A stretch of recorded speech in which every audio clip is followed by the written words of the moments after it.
यो समाजवादको निर्माणको कार्यक्रम के हुने भन्ने सन्दर्भमा पनि यो प्रतिवेदनमा उठाइएको छ र निश्चित रूपमा अहिलेको समाजवाद निर्माणको अधिकतम कार्यक्रमको रूपमा समाजवादी कार्यक्रमलाई अघि सारिएको छ र तात्कालिक र ठोस रूपमा चाहिँ विगतमा नेकपा एमालेको 5औं महाधिवेशनले चाहिँ अगाडि सारेको जबजको कार्यक्रमहरूलाई नै अहिले अगाडि सारिएको छ। त्यो बेला चाहिँ र अहिले पनि ती कार्यक्रमहरू सान्दर्भिक छ र त्यसले एउटा न्यूनतम र तात्कालिक कार्यक्रमको रूपमा चाहिँ त्यसलाई कार्यान्वयन गर्नुपर्छ भन्ने अहिलेको प्रतिवेदनमा सारिएको छ। हामीले भन्यौँ कि नेपालको जनवादी क्रान्तिलाई पथप्रदर्शन गर्ने सिद्धान्त, त्यसलाई हामी जब भनौँ अथवा अरू मार्क्सवाद लेनिनवाद भनौँ, त नेपालको सन्दर्भमा चाहिँ त्यो सही साबित भयो। त्यसकारणले त्यो समृद्ध भयो। त्यसकारणले त्यो समृद्धिकरणलाई नयाँ पदावलीको रूपमा सम्प्रेषण गर्नुपर्छ भन्ने हो चाहिँ पार्टीभित्रको एउटा बहस यसमा छ। अब यो स्वास्थ्य प्रोटोकलहरू पालना गरेर गर्ने भने त्यो पालना नगरिकन गर्न हुन्न भन्ने सरकारको मनसा होला। तर अब हामीले यो स्वास्थ्य प्रोटोकलहरू त्यसका नियमहरू पालन गरेर 300 भन्ने जो भनिएको छ त्यो 300 को पालन गरेर यो सभा सम्मेलनहरू हामी गर्नेछौँ। त्यसकारणले यो व्यवस्थापन काममा यो हामीले स्वास्थ्यसित सम्बन्धित कुराहरूको पनि यहाँ उपसमिति छ। यही अहिलेको कोभिडलाई ध्यानमा राखेर त्यो कुराहरूको पनि व्यवस्था गरिएको छ। त्यसकारणले अब सरकारले यदि अब आज निकालेको छ भनेपछि त्यो कुनै यो स्वास्थ्यसित सम्बन्धित नभएर कोभिडसित नभएर अलिकता राजनीतिक मोटिभले काम गरेको भन्ने अलिकता आशंका छ। किन आजै किन त्यो निकाल्नु पर्यो वक्तव्य, सभा जुलुस गर्न हुँदैन भन्ने कुराहरूमा। त्यसकारणले यो अलि राजनीतिक प्रेरित भएकै यो सरकारको चाहिँ यो वक्तव्य घोषणा भन्ने लाग्छ। हाम्रो गौरवमय पार्टी नेपाल कम्युनिस्ट पार्टी एमालेको प्रथम विधान महाधिवेशन 15, 16, 17 असोज 2078 को आयोजना सम्बन्धित सम्पूर्ण तयारीहरू पूरा भएको जानकारी गराउन हामी यहाँहरूका माझमा उपस्थित छौँ र तयारी साथ सम्बन्धित कार्यहरू निम्न बमोजिम रहेको अवगत गराउन चाहन्छौँ। 1. नेपाल कम्युनिस्ट पार्टी एमालेको ऐतिहासिक प्रथम विधान महाधिवेशन 2078 साल असोज 15, 16 र 17 गते देशकै सुप्रसिद्ध पर्यटकीय स्थल ललितपुरको गोदावरीमा सम्पन्न हुन गइरहेको छ। हाम्रो party Nepal communist party UML नेतृत्वको सरकारद्वारा निर्माण सम्पन्न गरिएको यहाँ स्थित सनराइज सम्मेलन केन्द्रमा यो महाधिवेशन सम्पन्न हुँदैछ भनेर भन्न पाउँदा हामीलाई गौरव महसुस भइरहेको छ।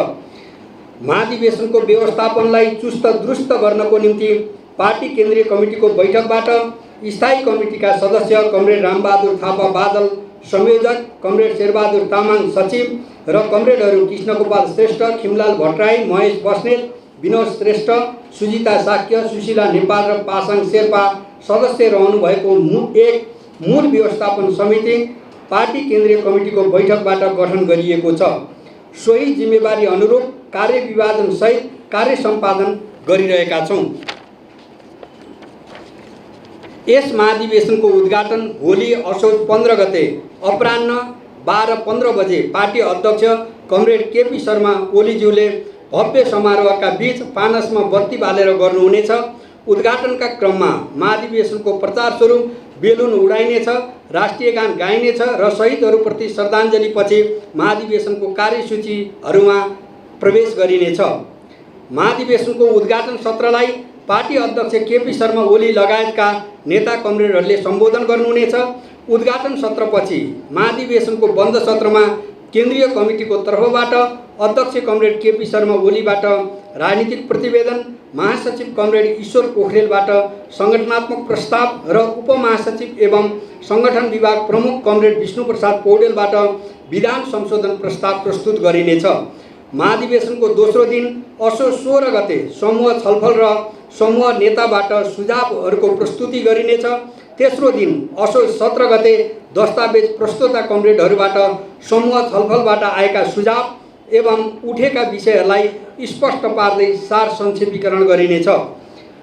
विधान महाधिवेशनमा निम्नानुसार प्रतिनिधित्व हुनेछ। केन्द्रीय कमिटीका पदाधिकारी एवं सदस्य कमरेडहरू, केन्द्रीय निकायका पदाधिकारी एवं सदस्य कमरेडहरू, केन्द्रीय विभागबाट चुनिनुभएका प्रतिनिधि कमरेडहरू, प्रदेश कमिटीका सबै कमरेडहरू, जिल्ला कमिटीबाट चुनिएका सबै प्रतिनिधि कमरेडहरू, पार्टी सदस्य रहेका सङ्घ र प्रदेशका सांसद कमरेडहरू, पार्टीको तर्फबाट निर्वाचित जिल्ला समन्वय समितिका प्रमुख र उपप्रमुख कमरेडहरू, पार्टी सदस्य रहेका स्थानीय पालिकाका प्रमुख र उपप्रमुख कमरेडहरू, जनसङ्गठन र पेसागत सङ्गठनहरूबाट चुनिनुभएका प्रतिनिधि कमरेडहरू, भारत लगायत प्रवासका सङ्घ सङ्गठनहरूबाट चुनिनुभएका प्रतिनिधि कमरेडहरू र पार्टी केन्द्रबाट विधान बमोजिम मनोनित सदस्य कमरेडहरू यो महाधिवेशनको प्रतिनिधिको रूपमा रहनुहुनेछ। यसरी विभिन्न क्षेत्रबाट चुनेर आउनुभएका 6000 भन्दा बढी प्रतिनिधिहरूको सहभागितामा हामी भव्य र सभ्य रूपमा महाधिवेशन सम्पन्न गर्नेछौँ। प्रतिनिधि चयनमा महिला, जनजाति, दलित र अन्य समुदायको उचित प्रतिनिधित्व गराउँदै समावेशी सहभागितामा यथेष्ट ध्यान दिइएको छ। हलमा प्रतिनिधिहरू र अन्य आवश्यक सिट प्लानिङ व्यवस्थित गरिएको छ। मञ्चमा पदाधिकारी एवं स्थायी कमिटीका कमरेडहरूको सिट प्लानिङ गरिएको छ। मूल सभा हलमा 3000 प्रतिनिधिहरू, हलको दायाँ बायाँको खाली हलहरूमा 1000 प्रतिनिधिहरूको लागि बस्ने प्रबन्ध गरिएको छ। यसरी नै हलको दायाँ बायाँका प्यासेजहरूको माथिल्लो खाली भागमा टेन्ट टाँगेर थप आवश्यक पर्न सक्ने 1000 क्षमताका हल निर्माण गरिएको छ। सम्पूर्ण रूपमा 7000 क्षमताका हलहरू तयार गरिएको छ। समूह छलफलका लागि पनि व्यवस्थित स्थानहरू तय गरिएको छ। महाधिवेशनमा सहभागी हुने प्रतिनिधि, स्वयंसेवक, सुरक्षाकर्मी, गाडीका चालकहरू सबैको लागि बिहानको खाना र दिउँसोको खाजा महाधिवेशन स्थलमै व्यवस्थापन गरिएको छ। यसको लागि तुलनात्मक रूपमा सस्तो, हाइजेनिक र समयमै खाना खुवाउन सक्ने मापदण्डका आधारमा क्याटरिङलाई जिम्मेवारी दिएको छ। अवस्था भएकोले त्यसप्रति संवेदनशील हुँदै मास्क, सेनिटाइजरको प्रयोग र थर्मल गनबाट शरीरको तापमान लिने व्यवस्था मिलाइएको छ। महाधिवेशनको प्रचारको लागि वाल पेन्टिङ, वाल पोस्टरिङलाई पूर्णतः बन्द गरिएको छ। प्रचार प्रसारको निम्ति मूलतः मिडियाको सहयोग लिएको छ। यसका साथै काठमाडौँ महानगरपालिका अन्तर्गत सडकका पोलहरूमा रहेका बोर्डमा पोस्टर राखिएको छ। काठमाडौँका दरबार मार्ग, तीनकुने, चाबिल, चुच्चेपाटी, हात्तीसार, कमलादी, थापाथली लगायतका स्थानहरूमा डिजिटल बोर्डको माध्यमबाट प्रचार प्रसारको प्रबन्ध गरिएको छ। मिडियाको लागि महाधिवेशनमा सहभागी हुन छुट्टै पासको प्रबन्ध गरिएको छैन। सम्बन्धित मिडियाको आफ्नै परिचय पत्र देखाएर अत्यावश्यक सङ्ख्या प्रवेश गर्ने व्यवस्था मिलाइएको छ। मिडिया सेन्टरबाट टिभी क्यामेराले लाइभ र असोज 15, 16 र 17 गते प्रेस ब्रिफिङको लागि स्थान निर्धारण गरिएको छ। हार्दिक अभिवादनसहित रामबहादुर थापा बादल, संयोजक, मूल व्यवस्थापन समिति।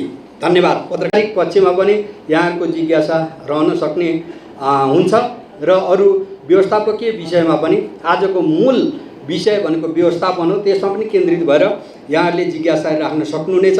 मूल व्यवस्थापन समितिका संयोजक आदरणीय नेता स्थायी कमिटीका सदस्य कमरेड रामबहादुर। प्रथम ऐतिहासिक विधान महाधिवेशन प्रारम्भ हुँदैछ र त्यसको तयारी र व्यवस्थापनसित सम्बन्धित विषयमा यो व्यवस्थापन समितिको उपसमितिका संयोजक खिमलाल भट्टराईजीले यहाँ विषयवस्तु राखिसक्नु भएको छ र मूलभूत रूपमा तयारीको कामहरू पुरा भएको छ र यो व्यवस्थापनको काम 17 गतेसम्म जारी रहन्छ। किनभने यो अहिलेसम्मको तयारी चाहिँ त्यो निरन्तरतामा नै अगाडि बढ्नेछ र 17 गते पश्चात व्यवस्थापनको काम र यो व्यवस्थापन समिति पनि विघटन हुनेछ। र यहाँ पत्रकार मित्रहरूले केही जिज्ञासाहरू यहाँ राख्नु भएको छ। यो विधान महाधिवेशनसित सम्बन्धित कुराहरू। सबभन्दा पहिला त यो विधान महाधिवेशनको महत्त्वको बारेमा म छोटोमा केही कुरा राख्न चाहन्छु। यो विधान महाधिवेशन भनेको के हो? यसले के कुराको फैसला गर्छ अथवा निष्कर्ष निकाल्छ भन्ने यो अत्यन्तै महत्त्वपूर्ण विषय हो। यो विधान महाधिवेशन नेपाल र नेपालीको भविष्यसित जोडिएको विषयसित जोडिएको छ यो। र यो महाधिवेशनले नेपालको भविष्य कतातिर लैजाने, त्यो कस्तो निर्माण गर्ने, नेपालीहरूको भविष्य कस्तो चाहिँ निर्माण गर्ने भन्ने कुराको निष्कर्ष यो महाधिवेशनले निकाल्छ। त्यसकारणले यो मुख्यतः विचारसित सम्बन्धित छ। यो महाधिवेशन कार्यक्रमसित सम्बन्धित हुन्छ र यो महाधिवेशन समाजवादी आन्दोलनको रणनीति र कार्यनीतिसित सम्बन्धित हुन्छ। यसले समाजवादको निर्माण गर्ने विचार सिद्धान्तको निरूपण गर्नेछ यो महाधिवेशनले। र यो महाधिवेशनले समाजवादको निर्माणसँग सम्बन्धित यसका न्यूनतम, यसका तात्कालिक कार्यक्रमहरूलाई यसले निरूपण गर्नेछ र यसले समाजवादको दीर्घकालीन, यसको अधिकतम कार्यक्रमहरू पनि यसले चाहिँ निरूपण गर्नेछ। भने यसको साथै समाजवादको निर्माण गर्ने नेतृत्व, यसको सङ्गठन, यसका चाहिँ सङ्घर्षको स्वरूपहरूको पनि यसले निरूपण गर्छ।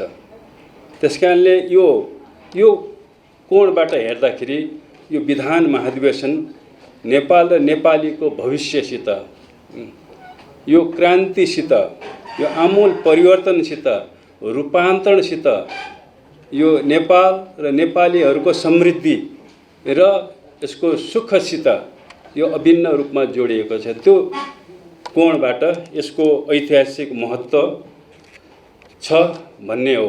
त्यसकारण यो महाधिवेशनले नेतृत्व निर्माण गर्दैन, नेतृत्व निर्माण गर्ने यसले सिद्धान्तहरू, नियमहरू यसले निरूपण गर्छ। यो महाधिवेशनमा मुख्यतः 3वटा प्रस्तावहरू चाहिँ यहाँ प्रस्तुत हुनेछ। यहाँ विषय आइसकेको छ। एउटा राजनीतिक प्रतिवेदन यसमा प्रस्तुत हुनेछ। दोस्रो सङ्गठनात्मक प्रस्ताव यसमा प्रस्तुत हुनेछ र तेस्रो विधान संशोधनको प्रस्ताव यहाँ प्रस्तुत हुनेछ। र पहिलो राजनीतिक प्रतिवेदनले मुख्यतः समाजवाद निर्माणको विचार सिद्धान्तहरूलाई निरूपण गर्नेछ।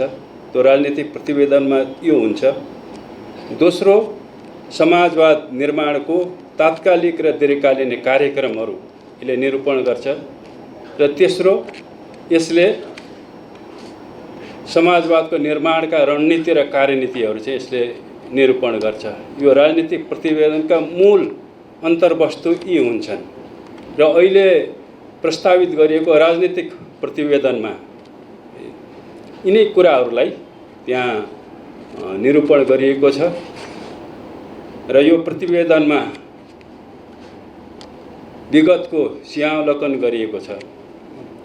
यसमा 9 महाधिवेशन नेपाली क्रान्तिको, जनवादी क्रान्तिको त्यहाँ सिंहावलोकन गरिएको छ।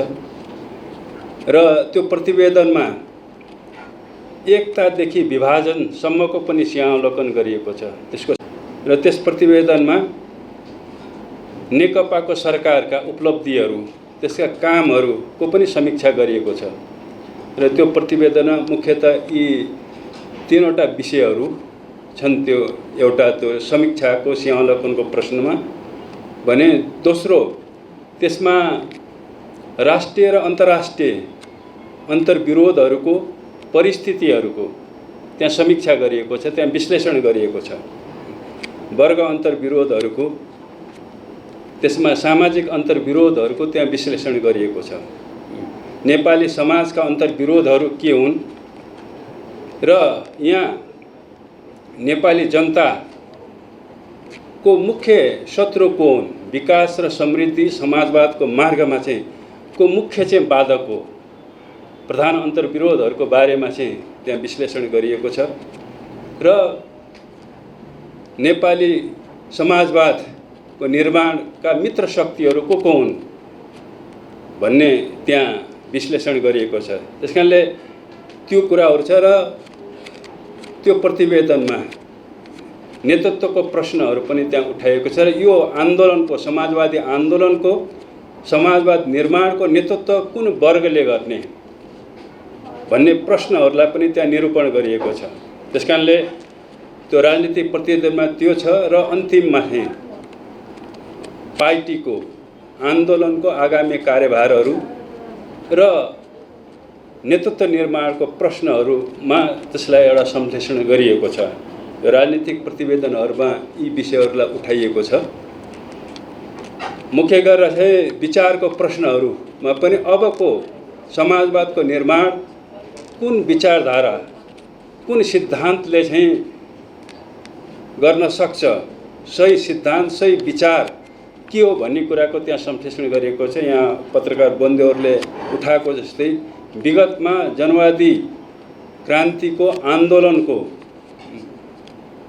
यो वैचारिक मार्गदर्शन जब जसले गर्यो भने अबको समाजवादी आन्दोलनको पथ प्रदर्शन कुन सिद्धान्तले मार्क्सवाद लेनिनवाद विचार जो हामी मान्दै आएका छौँ नेपालको सन्दर्भमा चाहिँ मार्क्सवाद लेनिनवादको विचार चाहिँ के कुराले व्यक्त गर्छ, त्यो सिद्धान्त त्यो विचारलाई अहिलेको चाहिँ राजनीतिक प्रतिवेदनमा पनि विचार निरूपणको सन्दर्भमा त्यो कुराहरूलाई अहिले निरूपण गरिएको छ। र निश्चित रूपमा विचार संश्लेषण विचारको चाहिँ निरूपणमा बहसहरू छन्। यसलाई कसरी हामीले नेपाली क्रान्तिको नेपालमा समाजवादको निर्माणको वैचारिक पथ प्रदर्शन गर्ने सिद्धान्तलाई विचारलाई कसरी संश्लेषण गर्ने, त्यसलाई कसरी चाहिँ समृद्ध गर्ने भन्ने सवालमा पार्टीभित्र बहस छ। पक्कै पनि यो महाधिवेशनले चाहिँ विचार संश्लेषण र त्यसको समृद्धिकरणमा चाहिँ निश्चित रूपमा एउटा महत्त्वपूर्ण भूमिका खेल्नेछ भन्ने हामीले विश्वास लिएका छौँ। र दोस्रो अहिले यो समाजवादको निर्माणको कार्यक्रम के हुने भन्ने सन्दर्भमा पनि यो प्रतिवेदनमा उठाइएको छ। र निश्चित रूपमा अहिलेको समाजवाद निर्माणको अधिकतम कार्यक्रमको रूपमा समाजवादी कार्यक्रमलाई अघि सारिएको छ र तात्कालिक र ठोस रूपमा चाहिँ विगतमा नेकपा एमालेको 5औं महाधिवेशनले चाहिँ अगाडि सारेको जबजको कार्यक्रमहरूलाई नै अहिले अगाडि सारिएको छ। त्यो बेला चाहिँ र अहिले पनि ती कार्यक्रमहरू सान्दर्भिक छ र त्यसले एउटा न्यूनतम र तात्कालिक कार्यक्रमको रूपमा चाहिँ त्यसलाई कार्यान्वयन गर्नुपर्छ भन्ने अहिलेको प्रतिवेदनमा सारिएको छ। विशेष गरेर चाहिँ जबजको कार्यक्रम भनेको त्यस बेला एउटा जनवादी कार्यक्रम थियो र समाजवादमा सङ्क्रमण गर्ने कार्यक्रम पनि त्यो थियो। त्यसकारण त्यसमा 3वटा कार्यक्रमका विशिष्ट रूपहरूलाई जबजको कार्यक्रमले गर्थे। पहिलो कार्यक्रम हामीले जनवादी क्रान्ति सम्पन्न गरिसकेपछि गणतन्त्रको स्थापना गरिसकेपछि हामीले एउटा सामन्तवादका अवशेषहरूको अन्त्य गर्ने कार्यक्रमहरू चाहिँ लागू गर्नुपर्छ भन्ने कुराहरू त्यो त्यसै बेला चाहिँ तय गरिएको छ। जो जबजको कार्यक्रमको रूपमा थियो त्यो यो 49 सालको कुरा 5औं महाधिवेशनमा अगाडि सारिएको मदन भण्डारी कमरेडद्वारा प्रस्तुत गरिएको चाहिँ कार्यक्रम थियो। दोस्रो चाहिँ क्रान्तिका चाहिँ उपलब्धिहरूलाई सुदृढ गर्ने र नेपाललाई द्रुत गतिमा चाहिँ विकास गर्ने कार्यक्रम, राष्ट्रिय पुँजीको विकास गर्ने, उत्पादक शक्तिहरूको विकास गर्ने। किन हामी एकैचोटि चाहिँ समाजवादी कार्यक्रम लागू गर्न सक्दैनौँ, जान सक्दैनौँ। त्यसकारणले समाजवादमा अगाडि बढ्नको निम्ति चाहिँ त्यसको पूर्वाधारहरू विकास गर्न जरुरी हुन्छ। त्यसका भौतिक त्यसका आर्थिक पूर्वाधारहरू विकास गर्न जरुरी। त्यसकारणले त्यसलाई एउटा त जनवाद र त्यसका राजनीतिक उपलब्धिहरूलाई सुदृढ गर्ने र दोस्रो चाहिँ देशको राष्ट्रिय पुँजीको विकास गर्ने, त्यसलाई औद्योगिकरण कृषि क्रान्तिहरू सम्पन्न गर्ने, यी कुराहरूलाई अगाडि सारिएको थियो चाहिँ। त्यसकारणले त्यो अहिले पनि सान्दर्भिक छ र अहिले उत्पादक शक्ति राष्ट्रिय पुँजीको विकास गर्ने कार्यक्रमहरू अगाडि लिएर जानुपर्छ र राजनीतिक जो उपलब्धिहरू लोकतन्त्रको सुदृढीकरणका कार्यक्रमहरू चाहिँ अगाडि लिएर जानुपर्छ भने दोस्रो कार्यक्रम त्यो प्रस्तुत गरेको छ। अहिले पनि त्यो सान्दर्भिक छ र अहिले हामीले समाजवादको निर्माण गर्ने क्रममा चाहिँ यी कार्यक्रमहरूलाई दृढतापूर्वक चाहिँ लागू गर्न जरुरी छ। त्यसकारणले अहिले नेकपाको सरकारले तात्कालीन नेकपाको सरकारले चाहिँ पनि यही कार्यक्रमलाई लागू गर्ने अठोट गरेको थियो र त्यसलाई एउटा ठोस नाराको रूपमा एउटा राष्ट्रिय आकाङ्क्षाको रूपमा त्यसलाई निरूपण गरिएको थियो। समृद्ध नेपाल सुखी नेपाली भनेको नेपाललाई द्रुत गतिमा चाहिँ विकासको दिशातिर अगाडि बढाउने र छोटो अवधिमा यसलाई समृद्धिको विकासको एउटा नयाँ उचाइमा पुर्याउने, त्यसरी मात्रै हामीले समाजवादको आधार निर्माण गर्न सकिन्छ भन्ने त्यो। र तेस्रो कुरा समाजवादको सङ्क्रमणकालीन कार्यक्रमहरू चाहिँ कार्यान्वयन गर्ने, समाजवादको दिशामा अगाडि बढ्नको निम्ति आर्थिक राजनीतिक कार्यक्रमहरू चाहिँ एउटा सङ्क्रमणकालीन कार्यक्रमहरू चाहिँ आर्थिक क्षेत्रमा, सामाजिक क्षेत्रमा, राजनीतिक क्षेत्रमा र अन्य क्षेत्रहरूमा चाहिँ एउटा सङ्क्रमणकालीन चाहिँ कार्यक्रमहरू चाहिँ कार्यान्वयन गर्ने भन्ने त्यसबेला निरूपण गरिएको थियो। र अब अहिलेको राजनीतिक प्रतिवेदनमा पनि चाहिँ त्यो कार्यक्रम चाहिँ सान्दर्भिक छ र यी कार्यक्रमहरूलाई चाहिँ 3 किसिमका कार्यक्रमहरू यसको निम्ति लाग्ने एउटा आवश्यक अवधिहरू, समयावधि, अलि लामो समयावधि चाहिन्छ समाजवाद निर्माणको निम्ति भन्ने कुराहरू यो राजनीतिक प्रतिवेदनमा तय गरिएको छ। प्रतिवेदनमा यी कुराहरू पनि विश्लेषण र संश्लेषण गरिएको छ भने अहिलेको कार्यक्रममा पार्टीको रणनीति के हुने भन्ने विषयहरूमा पनि यहाँ तय गरेको छ। रणनीति भन्नाले हामीले समाजवादको निर्माण गर्ने चाहिँ नेतृत्व र यसका मित्र शक्तिहरू, एउटा शक्ति विन्यासको कुराहरू हुन्छ। सङ्गठन र सङ्घर्षका स्वरूपहरूलाई चाहिँ निर्धारण गर्ने हुन्छ र हामीले समाजवादको निर्माण गर्ने नेतृत्व, यसको यो आन्दोलनको नेतृत्व गर्ने वर्ग शक्ति कुन हो भन्ने कुराको प्रश्न हो। यो एउटा रणनीतिक प्रश्न हो, यो नीतिगत प्रश्न। त्यसकारणले नेपालको सर्वहारा वर्ग, यो श्रमिक वर्गले नै समाजवादी आन्दोलनको र समृद्धिको आन्दोलनको नेतृत्व गर्नुपर्छ भन्ने यो नीतिमा, रणनीतिमा चाहिँ त्यो निश्चित गरिएको छ। र मित्र शक्तिहरूको रूपमा यहाँका राष्ट्रिय पुँजीपतिदेखि लिएर किसानहरू, निम्न पुँजीपतिहरू, गरिब किसानहरू, यसलाई चाहिँ एउटा मित्र शक्तिको रूपमा, देशभक्त शक्तिहरूलाई चाहिँ मित्र शक्तिको रूपमा निर्माण गरिएको छ र एउटा संयुक्त मोर्चाको प्रश्नलाई पनि अगाडि सारिएको छ। यी कुराहरू यो रणनीतिक र नीतिगत विषयहरूमा चाहिँ यहाँ निरूपण गरिएको छ यो राजनीतिक प्रतिवेदनमा चाहिँ।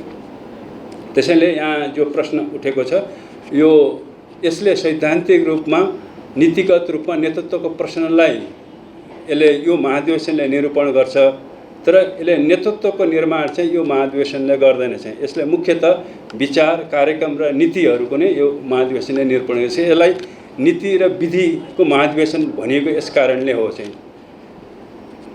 र यो हाम्रो राजनीतिक प्रतिवेदनमा गरिएको छ भने सङ्गठनात्मक प्रस्ताव र विधान पनि यो महाधिवेशनमा यो अर्को 2टा प्रस्तावहरू पनि यहाँ प्रस्तुत गरिनेछ र यो सङ्गठन र विधानसित सम्बन्धित कुरा यो नेतृत्वसित जोडिएको प्रश्न हो।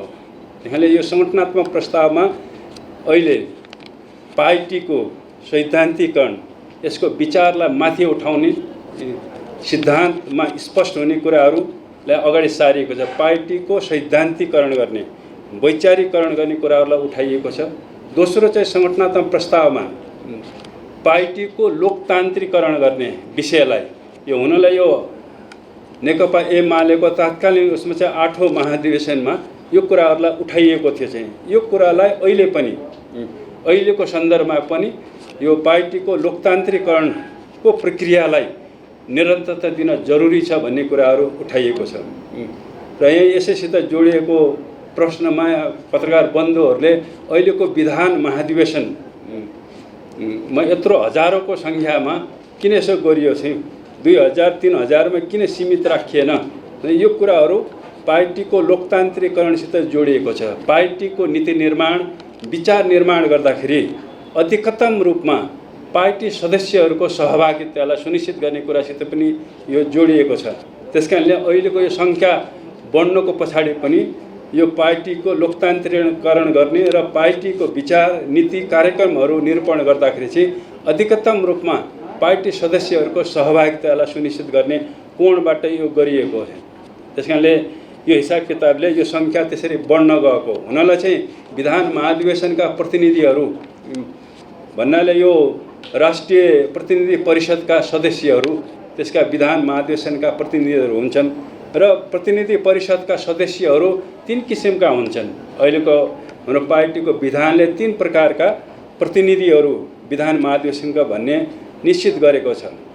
एउटा चाहिँ पदेन हुन्छ, केन्द्रीय सदस्यहरू, सल्लाहकार समितिका सदस्यहरू, आयोगका सदस्यहरू, यो प्रदेशका जिल्लाका पदाधिकारीहरू। अहिले चाहिँ त्यसमा त्यो नियमावली अलिकति थप गरिएको छ र प्रदेशका सबै सदस्यहरू, विभागका जनसङ्गठनका निश्चित सङ्ख्याका सदस्यहरू भन्ने यो पदेन सदस्यहरू चाहिँ यो विधान महाधिवेशनका प्रतिनिधि हुन्छन्, पदेन प्रतिनिधि हुन्छन् भने दोस्रो निर्वाचित प्रतिनिधि हुन्छ। निर्वाचन क्षेत्रबाट निश्चित सङ्ख्यामा यो विधान महाधिवेशनका प्रतिनिधिहरू हुन्छन्। जस्तो विशेष गरेर महिलाहरूको निम्ति त्यो कोटाहरू छुट्याइएको छ, त्यो निर्वाचित भएर आउने। त्यस्तै दलित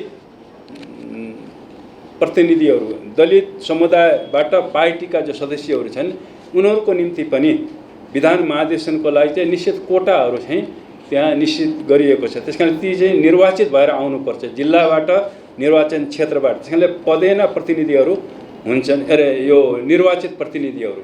तेस्रो चाहिँ किसिमका प्रतिनिधि भनेको मनोनित प्रतिनिधिहरू हुन्छन् र त्यो कुल सङ्ख्याको 5%, 10%, अहिले 10% भनिएको छ र तिनीहरू मनोनित सदस्यहरू हुन्छन्। त्यसकारणले अधिकतम रूपमा यो विचारहरूको निरूपणमा अधिकतम रूपमा पार्टी सदस्यहरूको सहभागिता होस् भन्ने हिसाब किताबले 3 किसिमका प्रतिनिधित्वको चाहिँ व्यवस्था हाम्रो पार्टीको नियमावलीले गरेको छ र त्यो अनुसार यहाँ प्रतिनिधित्व हुन्छन्। र यो नेतृत्वसित म कुरा गर्दैथेँ, त्यसैले पार्टीको लोकतान्त्रिक चाहिँ यो कसरी लोकतान्त्रिकरण गर्ने र लोकतान्त्रिक प्रक्रिया जो सुरु गरियो 8औं महाधिवेशनदेखि त्यसलाई चाहिँ निरन्तरता दिने भन्ने प्रश्न उठाएको छ।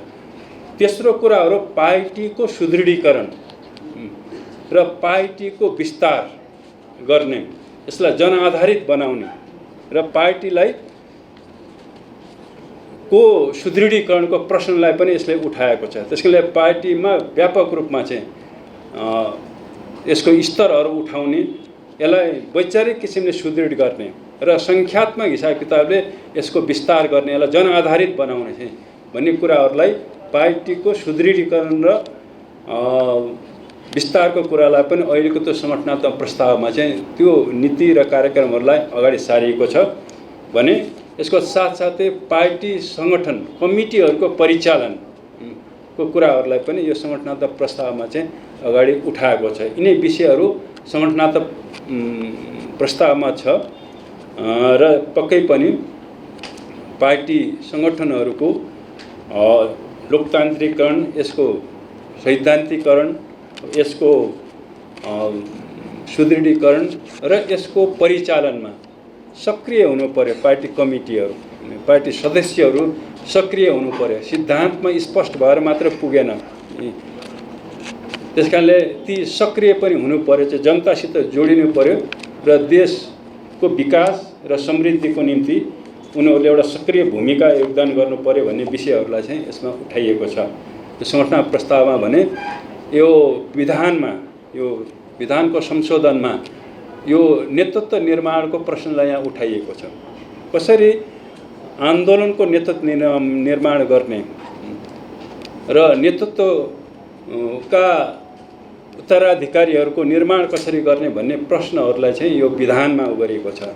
विगतमा पार्टीको नेतृत्व निर्माणका नियमहरूलाई यो 74 धाराहरूमा चाहिँ त्यसलाई व्यवस्था गरिएको थियो, त्यसलाई परिभाषित गरिएको थियो कसरी नेतृत्व निर्माण गर्ने भन्ने विषयमा। भने अहिलेको विधानमा अहिले 92वटा धारा अथवा 92वटा नियमहरू भनौँ चाहिँ नेतृत्व निर्माणका नियमहरू र अहिले प्रस्तुत गरिएको छ।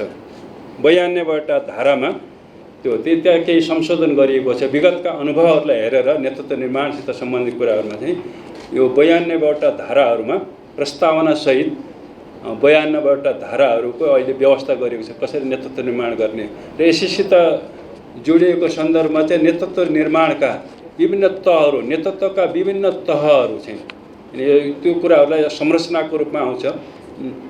त्यस कारणले विगतको संरचना, पार्टी संरचनामा केही डेभलप गरिसक्यो, त्यसैलाई चाहिँ सुदृढ गर्ने कुरा अगाडि सारिएको छ।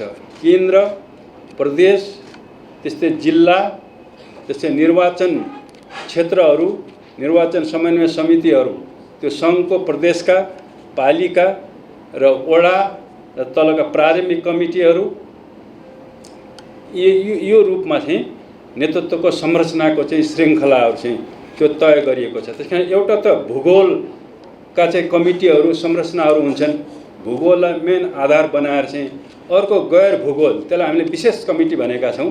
त्यस कारणले प्रदेश स्तरमा अथवा विभिन्न तहहरूमा विशेष कमिटीहरू पनि निर्माण गर्न सकिने भन्ने सङ्गठनात्मक यो विधानमा चाहिँ त्यो अहिले व्यवस्था गरिएको छ।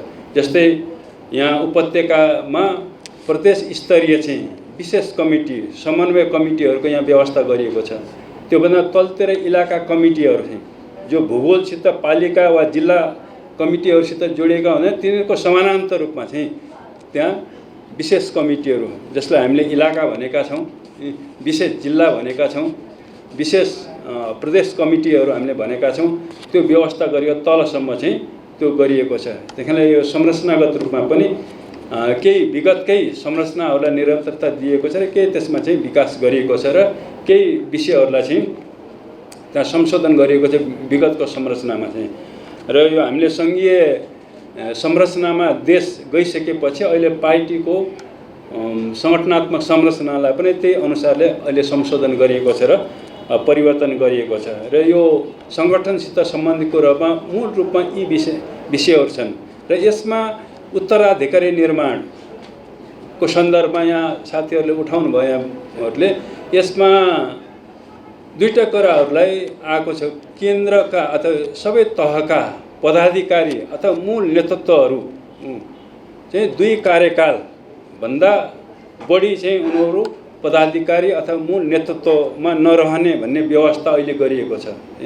हाम्रो विगतको अनुभवहरू, पार्टीका टुटफुटहरू र पार्टीभित्र चाहिँ का अस्वस्थ चाहिँ प्रतिस्पर्धाहरू यसलाई ध्यानमा राखेर अहिले चाहिँ विधानमा त्यो व्यवस्था गरिएको छ उत्तराधिकारी नेतृत्वहरूको गर्नको निम्ति र पदाधिकारी अथवा कार्यकारी पदहरूमा, यो प्रमुख पदाधिकारी पदहरूमा 2 कार्यकालसम्म मात्रै उसले नेतृत्व गर्न सक्ने चाहिँ व्यवस्था अहिलेको उसमा प्रस्तावित गरिएको छ।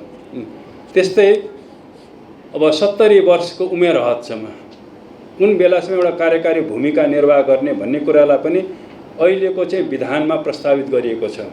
लिडरसिपको निर्माण गर्दाखेरि 2 कार्यकाल र 70 वर्षको उमेर हद एउटा कार्यकारी भूमिकाको निम्ति भन्ने अहिलेको अलिकति नयाँ यो नियम भनौँ अथवा विशेषता भनौँ अब यो विधानको यो कुराहरूलाई अगाडि सारेको छ। पक्कै पनि अहिलेको विधान महाधिवेशनले नेतृत्व निर्माणको सन्दर्भमा यो जो 2टा कुराहरू अगाडि सारिएको छ, यो थप नयाँ कुराहरू हुनलाई नेकपा एमालेको चाहिँ विगतको चाहिँ महाधिवेशनमा पनि यो विधानमा यो कुराहरूलाई व्यवस्था गरिएको थियो र यसलाई एउटा निरन्तरता दिएको छ। यसमा केही छलफलहरू छन् निश्चित रूपमा, तैपनि अहिलेको चाहिँ विधानमा नेतृत्व निर्माणको सन्दर्भमा उत्तराधिकारलाई सुनिश्चित गर्ने सन्दर्भमा चाहिँ यो चाहिँ धाराहरू, नियमहरूको अहिले एउटा व्यवस्था गरिएको छ। पक्कै पनि यो विधान महाधिवेशनले यसबारेमा एउटा ठोस निर्णय लिनेछ। त्यसैले यो तेस्रो यो प्रस्ताव भन्नाले विधान संशोधनको प्रस्तावहरूमा का मूलभूत विशेषताहरू यिनै छन् र यसले पक्कै पनि अब अहिले विधान महाधिवेशनले यी प्रस्तावहरूलाई अझ बढी परिमार्जन गर्ने र यसलाई समृद्ध गर्ने भूमिका यो महाधिवेशनले गर्ने नै छ। कही थियो पार्टीको कदम वा के थियो भन्ने बारेमा पार्टी कमिटीमा, केन्द्रीय कमिटीमा यस बारेमा के कस्तो चाहिँ अब निर्णयहरू अथवा छलफलहरू भयो भन्ने विषय उठाउनु भएको छ। पक्कै पनि संसद विघटनको कदमलाई पार्टी केन्द्रीय समितिले सही कदमकै रूपमा निश्चित गरेको छ। पक्कै यसमा निश्चय पनि चाहिँ केही मतभेदहरू, भिन्न मतहरू पनि छन्। संसद विघटन गर्नु कदम पार्टीको बेठिक थियो, यो लोकतन्त्र विरोधी, संविधान विरोधी थियो भन्ने मतहरू पनि निश्चित रूपमा छन्। तैपनि पार्टीको आधिकारिक निर्णय भनेको त्यो विघटन जायज थियो, सही थियो भन्ने हो। यो कुराहरू पार्टीको निर्णय हो र यसमा केही भिन्न मतहरू पनि छन्। र अहिलेको विधान महाधिवेशनमा राजनीतिक प्रतिवेदनहरूमा यो कुराहरूलाई समावेश गरिएको छ। यो कुराहरू जो कदमहरू उठाइयो त्यो सही थियो भन्ने कुराको रूपमा नै विधानको यो राजनीतिक प्रतिवेदनमा त्यसलाई कुराहरूलाई उल्लेख गरिएको छ। र सरकारलाई अपदस्थ गर्ने, सरकारका विरुद्ध चाहिँ अविश्वासको प्रस्ताव राख्ने र नेकपाको सरकारलाई चाहिँ विघटन गर्ने कदम चाहिँ बेठिक थियो भन्ने कुराहरू पनि अहिलेको प्रतिवेदनहरूमा छ। यो सन्दर्भमा पनि केही मतभेदहरू छन् र त्यो किसिमको प्रवृत्तिहरूलाई र एउटा दक्षिणपन्थी प्रवृत्तिको रूपमा चाहिँ चित्रण गरिएको छ। अहिले यो संसदलाई पुनर्स्थापना गर्ने अथवा चाहिँ नेकपाको सरकारलाई विघटन गर्ने कदम जसले उठाए र त्यसलाई एउटा दक्षिणपन्थी कदम, एउटा विसर्जनवादी कदमको रूपमा परिभाषित गरेको छ अहिलेको प्रतिवेदनमा चाहिँ। त्यसले अहिलेको मूल नाराको रूपमा पनि अहिले हामीले मुख्यतः जो सङ्गठनात्मक अराजकता जो पार्टीमा देखा पर्यो, यो अराजकतालाई परास्त गर्ने र जो दक्षिणपन्थी प्रवृत्ति प्रकट भयो पार्टीभित्र चाहिँ यसको चाहिँ भण्डाफोड गर्ने र यसलाई परास्त गर्ने भन्ने नारा निश्चित गरिएको छ। त्यसकारणले एउटा पार्टीको सही सिद्धान्त विचारधारा को आलोकमा यसको पथ मार्गदर्शनमा समाजवादको निर्माण गर्ने, दक्षिणपन्थी अवसरवाद र अराजकतावादलाई परास्त गर्ने नारा चाहिँ अहिले निरूपण गरिन्छ। यो रूपमा पक्कै पनि यो नाराहरू सायद चाहिँ अहिले बाहिर आइसक्यो होला। चाहिँ अहिले यो मेन ब्यानरको रूपमा, नाराको रूपमा अहिलेको यो विधान महाधिवेशन हुन गइरहेको छ। सिद्धान्त विचार भनेको एउटा गतिशील वस्तु हो चाहिँ। यो एक ठाउँमा त्यो जडसूत्रको रूपमा चाहिँ यो हुँदैन। त्यसकारण यो निरन्तर विकास हुने चिज हो। त्यसकारणले यो जब भनेको सिद्धान्त अथवा विचार भनेको जनवादी क्रान्तिलाई पथप्रदर्शन गर्ने विचार थियो। मदन भण्डारीले अगाडि प्रस्तुत गरेको सिद्धान्त विचार भनेको जब यो नेपालको जनवादी क्रान्तिलाई पथप्रदर्शन गर्ने एउटा विचार श्रृङ्खला थियो। विचारधारा, विचार भनेको त्यसलाई अङ्ग्रेजीमा सेट अफ आइडियाज भन्छन्। एउटा त्यो यो विचारहरूको श्रृङ्खलालाई सिद्धान्त भनिन्छ। त्यसकारणले त्यो विचार श्रृङ्खलाले जनवादी क्रान्तिलाई पथप्रदर्शन गर्ने सोच्ने एउटा चाहिँ सिस्टम हो। त्यो चाहिँ एउटा प्रणाली हो चाहिँ। त्यसलाई हामी सिद्धान्त, विचारधारा, विचार अथवा वाद भनेर हामी भन्छौँ। त्यसकारणले यो कुराहरूको कि जब नेपाली क्रान्तिलाई पथप्रदर्शन गर्ने चाहिँ विचार सही थियो भन्ने कुरा, जनवादी क्रान्ति सम्पन्न हुनु, त्यसलाई हामी सफल बनाउनु भनेकै त्यो विचार सही साबित हुनु हो चाहिँ। त्यसकारण जब त्यो जनवादी क्रान्ति सफल भयो, क्रान्ति सम्पन्न भइसकेपछि निश्चित रूपमा त्यो विचार अब परिकल्पनाको रूपमा हुँदैन चाहिँ। त्यो सुरुमा त कुनै पनि विचारहरू परिकल्पनाको रूपमा हुन्छ, हाइपोथेसिसको रूपमा हुन्छ र त्यो सफल भइसकेपछि रिभोल्युसन व्यवहारमा त्यो सफल भइसकेपछि त्यो सिद्धान्तमा परिणत हुन्छ। त्यो हाइपोथेसिस त्यो थ्योरीमा चाहिँ परिणत हुन्छ त्यो। त्यसकारणले हामीले भन्यौँ कि नेपालको जनवादी क्रान्तिलाई पथप्रदर्शन गर्ने सिद्धान्त, त्यसलाई हामी जब भनौँ अथवा अरू मार्क्सवाद लेनिनवाद भनौँ, त नेपालको सन्दर्भमा चाहिँ त्यो सफल सही साबित भयो। त्यसकारणले त्यो समृद्ध भयो। त्यसकारणले त्यो समृद्धिकरणलाई नयाँ पदावलीको रूपमा सम्प्रेषण गर्नुपर्छ भन्ने हो चाहिँ पार्टीभित्रको एउटा बहस यसमा छ। त्यस कारणले अब जबजलाई अथवा मार्क्सवाद लेनिनवादलाई चाहिँ नयाँ रूपमा चाहिँ सम्प्रेषण गर्न जरुरी छ भन्ने एउटा बहस अहिले पार्टीभित्र छ।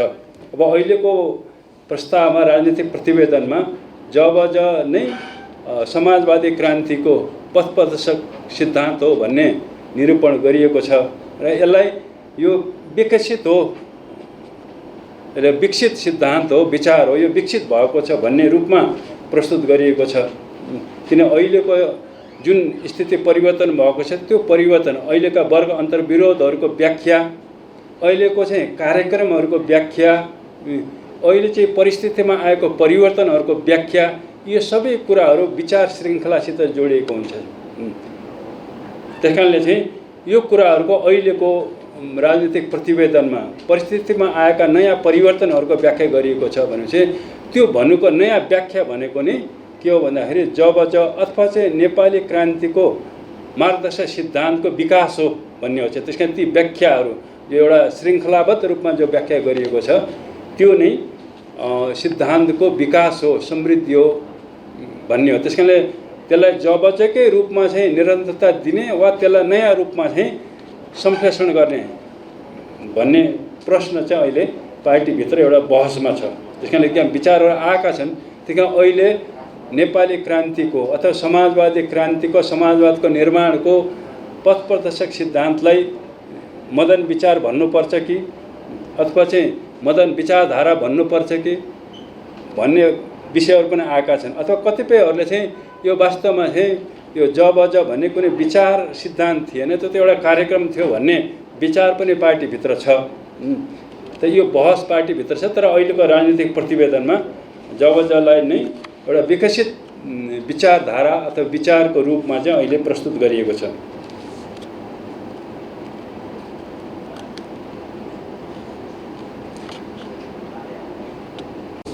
भोलिदेखि सुरु हुन गइरहेको विधान महाधिवेशनको ठुलो ऐतिहासिक महत्त्व छ भन्ने कुरा स्वतः स्पष्ट नै छ। अनि यसले नेपाल र नेपाली जनताको भविष्यलाई चाहिँ निरूपण गर्नेछ। एउटा ठोस समाजवादको दिशातिर अगाडि बढाउने विचार, कार्यक्रम र नीति नेतृत्वहरूको यसले निरूपण गर्नेछ। त्यो हिसाब किताबले अब यसको ठुलो ऐतिहासिक महत्त्व रहेको छ। पक्कै पनि अहिलेको यो ऐतिहासिक विधान महाधिवेशनले एउटा सही विचार, सही कार्यक्रम र सही नीतिहरूको निरूपणमा एउटा ऐतिहासिक योगदान यसले पुर्याउनेछ।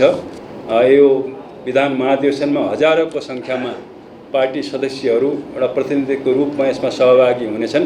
यो तीनवटा प्रस्तावहरूमा चाहिँ अब व्यापक एउटा गम्भीर छलफल भएर यी प्रस्तावहरूलाई समृद्ध गर्ने, यी सिद्धान्त, कार्यक्रम र नीतिहरूलाई अझ बढी चाहिँ परिमार्जन गर्ने कुराहरू यो विधान महाधिवेशनले गर्नेछ।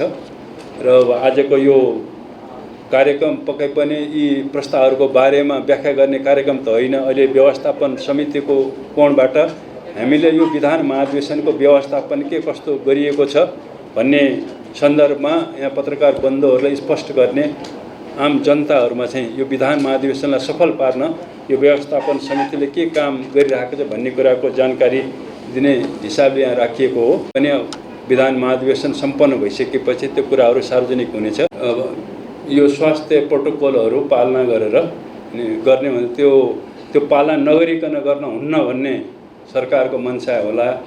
तर अब हामीले यो स्वास्थ्य प्रोटोकलहरू, त्यसका नियमहरू पालन गरेर 3S भन्ने जो भनिएको छ त्यो 3S को पालन गरेर यो सभा सम्मेलनहरू हामी गर्नेछौँ। त्यसकारणले यो व्यवस्थापन काममा यो हामीले स्वास्थ्यसित सम्बन्धित कुराहरूको पनि यहाँ उपसमिति छ। यही अहिलेको कोभिडलाई ध्यानमा राखेर त्यो कुराहरूको पनि व्यवस्था गरिएको छ। त्यसकारणले अब सरकारले यदि अब आज निकालेको छ भनेपछि त्यो कुनै यो स्वास्थ्यसित सम्बन्धित नभएर, कोभिडसित नभएर अलिकता राजनैतिक मोटिभले काम गरेको भन्ने अलिकता आशंका छ। किन आजै किन त्यो निकाल्नु पर्यो वक्तव्य, सभा जुलुस गर्न हुँदैन भन्ने कुराहरूमा। त्यसकारणले यो अलि राजनीतिक प्रेरित भएकै यो सरकारको चाहिँ यो वक्तव्य घोषणा भन्ने लाग्छ। त्यही पनि अब हामीले त्यो निर्णय भइसकेको छ। किन यो विषय त सरकारलाई पहिले थाहा थियो नि, यो हाम्रो विधान महाधिवेशन हुँदैछ भन्ने कुरा सरकारलाई आज थाहा भएको होइन, हाम्रो भोलि हुँदैछ भन्ने कुरा त आज थाहा भएको त होइन चाहिँ, यो त महिना अगाडि थाहा भएको विषय हो। त्यस कारण आज चाहिँ यो वक्तव्य निकाल्ने भनेको यो अलिकता राजनीतिक प्रेरित छ भन्ने लाग्छ। तर हामी गर्छौँ, स्वास्थ्य प्रोटोकल पालन गरेर हामी विधान महाधिवेशन गर्छौँ। त्यो कुरालाई सरकारको यो वक्तव्यले रोक्दैन।